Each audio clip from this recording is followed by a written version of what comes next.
Every year, millions of people cross state lines, book flights, and drain their vacation days rushing to the same national parks. But more and more visitors are returning increasingly frustrated by their experience. In January 2026, outdoor brand Cool analyzed 95,763 visitor reviews across all 63 national parks, and found that with a record 118 million visits in 2025, some of the most photographed landscapes in the country have become the most regrettable places to spend your precious vacation time. Today, we're counting down the 10 most hyped national parks that leave visitors disappointed, with the top place leaving 12% of its visitors let down by their visit, and then reveal the real places that are actually worthy of a trip. But before we get to that list, let's talk about how this study worked. The researchers pulled nearly 96,000 reviews from Google and TripAdvisor, then scored the language visitors used. They analyzed the reviews for keywords like crowded, overpriced, or run down, as well as many others, to determine if each review had a positive or negative sentiment. And what they found was pretty interesting. While underwhelming views or rude staff had some part to play in visitors' disappointment, virtually all the negative reviews mentioned overcrowded and overwhelmed infrastructure, which was the main buzzkill for the trips. And I'm willing to bet we've all experienced that feeling. Maybe you've arrived at a trailhead parking lot only to discover a small car park maxed out with hundreds of cars, or a limited permit system restricted you from stepping foot in that one place you actually wanted to see. Trust me when I say, you're not alone on that one. In the 80s, a Japanese psychiatrist coined a term for this disappointment, calling it Paris syndrome. They observed the crippling disappointment visitors had when the deeply romanticized vision of the city slammed headfirst with reality of busy metros, litter, tourist scams, and noisy streets. And that same overcrowding compounds a second problem that this channel covers constantly. When infrastructure buckles under demand, so does the margin for error. Bottleneck trails push hikers off marked paths. Overwhelmed rangers can't watch every step, and understaffed search and rescue units respond much slower. You see, the parks people regret visiting most are often the same ones that are quietly getting more dangerous. All right, so now you know how the study worked, let's have a look at that list. Number 10, Guadalupe Mountains.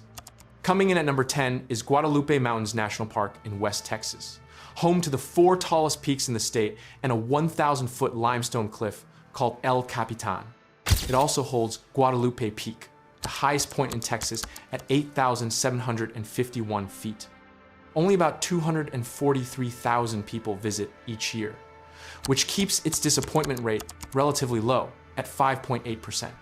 So why do so many of those visitors leave feeling let down? The short answer is that there's very little to do here unless you're ready to hike hard. There's essentially one primary road, no scenic drive, and the park's best features, ancient fossils and long strenuous climbs, appeal to a narrow slice of visitors. Reviewers who drove hours from El Paso expecting a classic park experience routinely rank it in the bottom handful they've ever visited. One family made the hour-long drive to the Salt Basin Dunes only to find no signage telling them how far they'd have to walk, turning back before they ever saw a single dune. But that same remoteness also works against anyone who gets hurt. A search and rescue response here can take 3 to 6 hours to arrive, and rangers logged 89 such operations between 2012 and 2022 alone. The limestone underfoot is also nowhere near as solid as it looks. In April 2023, 2 hikers in t-shirts and sneakers wandered off trail onto El Capitan's sheer face, ending up 500 feet above the canyon floor. One lost his footing on the loose rock and fell to his death. The other was left stranded on a ledge barely wide enough to stand on. He was rescued more than a day later by helicopter and rope teams, working in 40-mile-an-hour wind. For a similar high desert hike without the loose rock, Caprock Canyon State Park draws a fraction of the traffic and keeps its trails on solid ground. Number 9, Mesa Verde. Mesa Verde National Park in southwestern Colorado is famous for its ancestral pueblo and cliff dwellings built into towering sandstone alcoves. At 5.9% negative reviews, most of the frustration here comes down to access. The park protects nearly 5,000 archaeological sites and around 600 cliff dwellings. But at any given time, only a small handful are open to the public on ranger-led tours. Those tours release exactly 14 days in advance and sell out within minutes, especially for the marquee sites like Cliff Palace and Balcony House. Show up without one, and you're left staring at the park's headline attractions from a distant viewpoint. On top of that, key roads like Wetherill Mesa close on a rotating basis, and the summer heat bakes the mesa at 7,000 feet. And the terrain punishes carelessness in more than one way. In June 2013, 51-year-old Mitchell Dale Staling set out for a short hike to the Spruce Tree House ruins without a phone or water on a hot afternoon. He never returned. Park and local news accounts describe a 2-week search involving dogs and helicopters that turned up nothing. But 7 years later, an anonymous tip led rangers to his remains more than 4 miles from where he was last seen. For cliff-dwelling history without the tour lottery, Canyons of the Ancients National Monument protects more than 6,000 archaeological sites across a landscape visitors can explore largely on their own. Number 8, Great Basin. Great Basin National Park in remote eastern Nevada is home to Wheeler Peak's 13,065-foot summit and some of the oldest living trees on Earth. Its disappointment rate sits at 6.1%, and the complaints tend to follow that isolation. This is one of the most remote parks in the country, a 4-hour drive from Las Vegas, with the nearest real town 60 miles away. And when visitors finally arrive, the park's 2 headline attractions are often out of reach. One reviewer summed it up bluntly, calling the place a mismanaged disaster where the summit was closed, parking was nowhere to be found, and the cave tours had sold out. Those Lehman Caves tours can book up weeks or even months ahead, and the road toward the ancient bristlecone pines closes often enough that plenty of visitors never see the trees they came for. The danger here also stems from that same isolation. It isn't wildlife that injures the most visitors, but the weather. In July 1987, a hiker ascending the summit was caught in a sudden storm carrying 50 to 60 miles per hour winds, rain, and snow. Searchers found the body the next day, just 100 feet below the top. And that isolation has only gotten worse. In February 2025, the park lost 20% of its staff in a round of federal layoffs that rangers nicknamed the Valentine's Day Massacre, cutting the emergency search and rescue unit down to a single remaining member. For the safer, less remote option, Lassen Volcanic National Park in California offers a similar high-altitude, low-crowd experience with much faster access to emergency care. Number 7, Denali. Denali National Park in Alaska is home to the tallest peak in North America at 20,310 feet. Its disappointment rate is 6.4%, mostly driven by the sheer cost and logistics of reaching a park this remote. Visitors routinely complain about trail closures, restricted hiking, and the single park road that keeps most people from ever getting deep into the wilderness they paid to see. Many arrive dreaming of the summit looming over them, only for clouds to hide the peak entirely for days at a time. But Denali is also the most physically dangerous entry on this list by a wide margin. Fewer than half of the roughly 1,000 climbers who attempt the summit each year actually reach it, and the traverse between high camp at 17,200 feet and the exposed ice slope of Denali Pass is where most of the danger concentrates. In May 2026, a 7-person Latvian mountaineering team was descending that stretch when 4 of them fell. 3 climbers died from the fall and exposure. But that's just the tip of the glacier here, with more than 130 deaths on the mountain since records began. If you're after Alaska's glacial scenery without the technical climb and the expensive helicopter ride, Kenai Fjords National Park offers accessible glacier viewing by boat with a fraction of the risk. Number 6, Everglades, Florida. Everglades National Park in South Florida is the largest subtropical wilderness in the country and the only place on Earth where alligators and crocodiles share the same water. At 6.6% negative reviews, the disappointment here often comes from a simple mismatch between expectation and reality. Visitors arrive picturing a swamp teeming with gators around every bend. But in the summer heat, the alligators stay submerged to keep cool, and plenty of tourists leave without spotting a single one. There's also a common trap that catches first-timers. Many of the famous airboat rides operate just outside the park boundary, and riders report never losing sight of the road or the telegraph poles, never feeling like they got anywhere near true wilderness. Add in the heat, the bugs, and the difficulty of navigating a roadless wetland, and it's easy to see the letdown. But the airboats carry their own real risk visitors should be aware of. In May 2017, 22-year-old Elizabeth Goldenberg was on an airboat tour celebrating her college graduation when the boat abruptly stopped, throwing every passenger into the swamp. Goldenberg was pinned beneath the vessel's heavy engine cage and died of her injuries. Number 5, Mammoth Cave. Mammoth Cave National Park in Kentucky is home to the longest known cave system on the planet, with more than 400 miles of mapped passage. Its 7.3% disappointment rate comes down largely to a gap between the name and the experience. Visitors who've toured places like Carlsbad Caverns arrive expecting walls of dramatic stalactites and stalagmites, and instead find long stretches of dry limestone passage that reviewers describe as a big, dark tunnel with no wow factor. One visitor said they'd waited most of their life to see the cave and left feeling completely disappointed. The tours themselves are a common gripe too. With more than 4,000 visitors a day in summer, they sell out fast, and reviewers describe being herded through in groups so large one ranger compared it to a giant slinky moving single file. The park has actually leaned into the criticism. After being named one of the most disappointing parks in the country, its social media team invited people to come experience what has disappointed millions for over 225 years.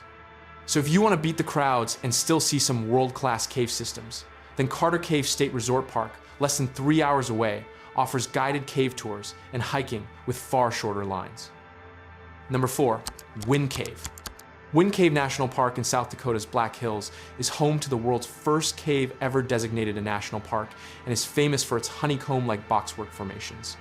But with a disappointment rate of 7.7%, it's also one of the most regretted underground attractions in the country. Like the other cave parks near the bottom of this list, the problem is access. If you show up and can't get into the cave, there simply isn't much else to do. And reviewers repeatedly note how frequently the cave was closed, sometimes because the elevators that carry visitors underground had broken down. When the elevators fail, the tours stop, and a long drive to a remote park ends at a locked door. On the surface, the prairie doesn't always deliver the wildlife sightings people expect, either, leaving some visitors with a short walk, a gift shop, and a drive home.